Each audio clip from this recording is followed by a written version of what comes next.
Bonjour à tous, ma première vidéo que j'avais fait, l'installation d'une puce HWFI a été shootée par YouTube. J'ai fait une réclamation puisqu'elle a rien d'illégal, hein, c'est juste de l'explication en électronique. Et ça fait 3 mois que c'est en attente, et comme là je viens de rentrer de nouveau une Switch, je me suis dit que j'allais vous la refaire parce que pour l'autre en fait j'avais effacé mes rushs.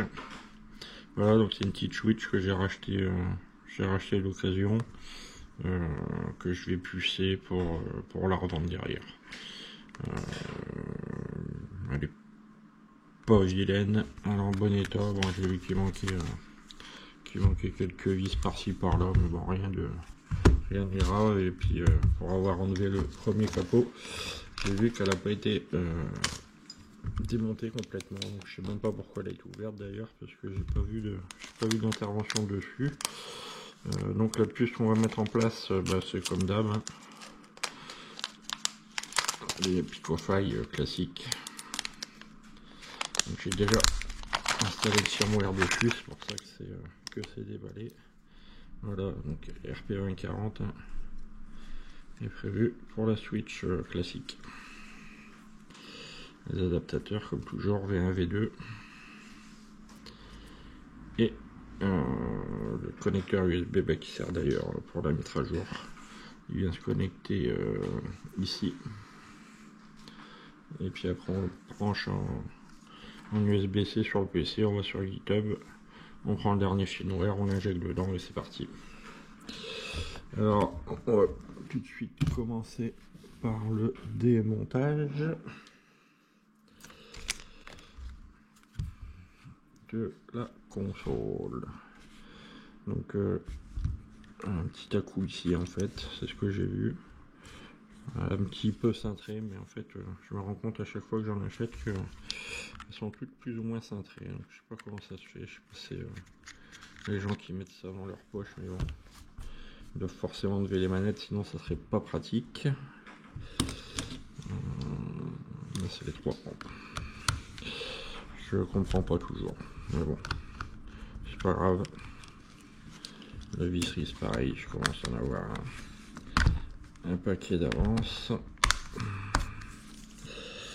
Donc c'est pas le plus embêtant. Donc comme toujours, besoin du faire un micro soudure, hein, parce que là faut de la panne de petite taille. Et pour vous donner une idée, la panne elle est d'ailleurs on se pique là tellement c'est pointu.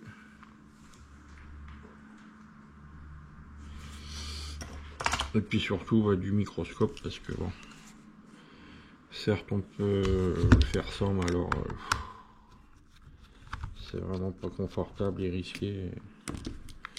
Après bon, les personnes qui ont un super niveau de soudure peuvent s'en sortir, hein, mais même avec un fer traditionnel, mais bon là c'est quand même un petit peu plus jouer avec le feu. Donc ici elle a déjà été enlevée. Bon.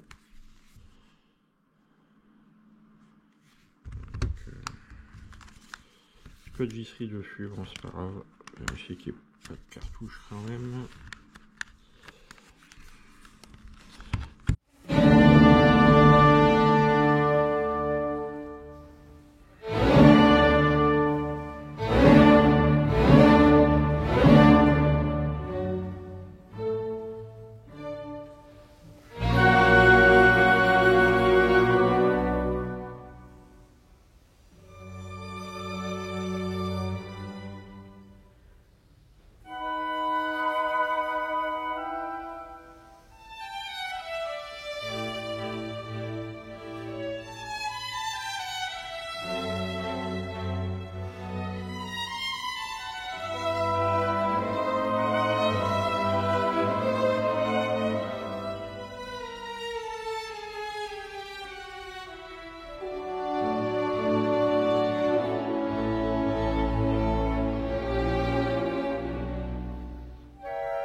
j'ai installé la tiraille. Donc je vais commencer par étamer.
Pendant la petite coupure, donc j'ai préparé la petite entaille ici. Je sais pas si vous allez bien le voir. En fait, c'est l'endroit où il y a le fermoir, là. Une petite découpe à faire, ce qui va permettre de laisser sortir la nappe.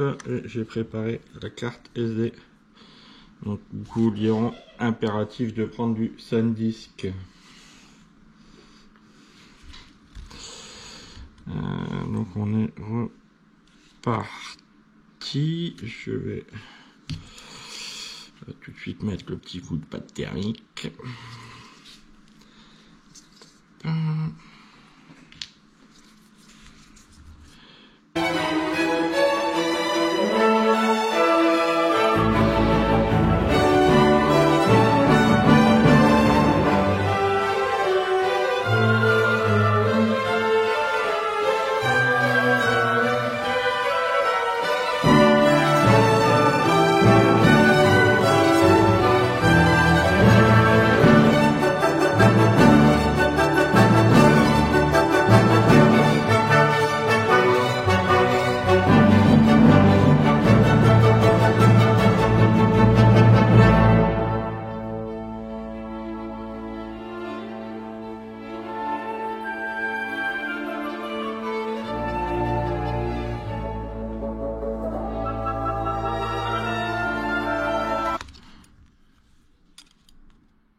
Chose par contre à bien faire attention avant de remettre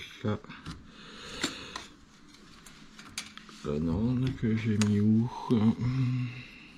Elle est là. Parce qu'elle, du coup, on va venir l'installer ici. Par contre, faire attention parce que souvent ici ils mettent un petit film de protection et de ce coup-là on n'arrive pas à insérer. En fait, c'est juste ça qui gêne. C'est une protection, c'est pour pas qu'il y ait de saloperie sur les contacts. Bien penser à l'enlever du coup. Déjà.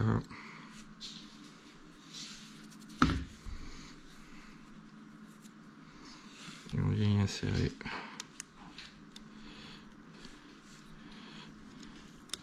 Ici. Voilà.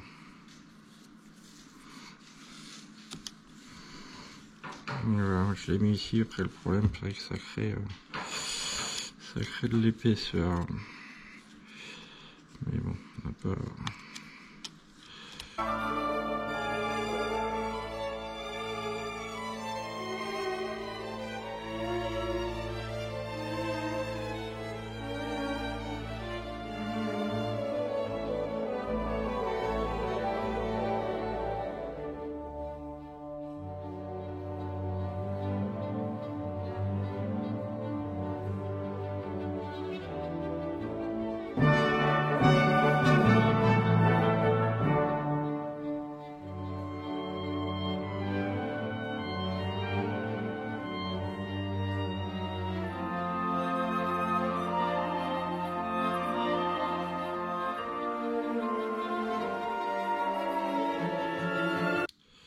fait, il faudra peut-être découper le blindage.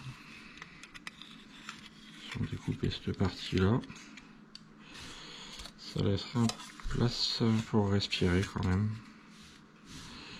Et ça gênerait pas le flux. Coupe là, tac, tac ici.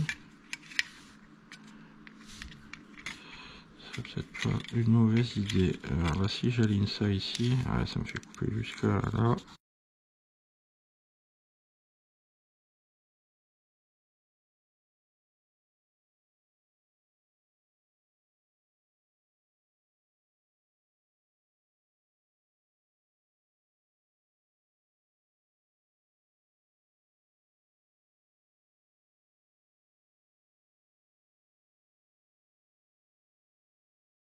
Désolé, je suis tombé à court de batterie.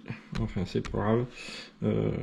C'était simplement la nappe qui était mal clipsée, donc j'ai remis, j'ai refermé.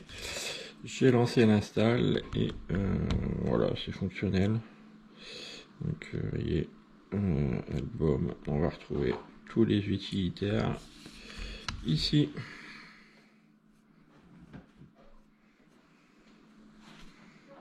Donc, ça permet d'installer tout ce qu'on souhaite. Émulateur, sauvegarde, ainsi de suite. Voilà, j'espère que ça vous a plu, que ça pourra vous être utile pour de futures installations pour vous. Et comme d'habitude, abonnez-vous, le petit pouce bleu, et je vous souhaite une bonne fin de journée, de nuit, peu importe selon quand est-ce que vous regardez cette vidéo. Allez, ciao!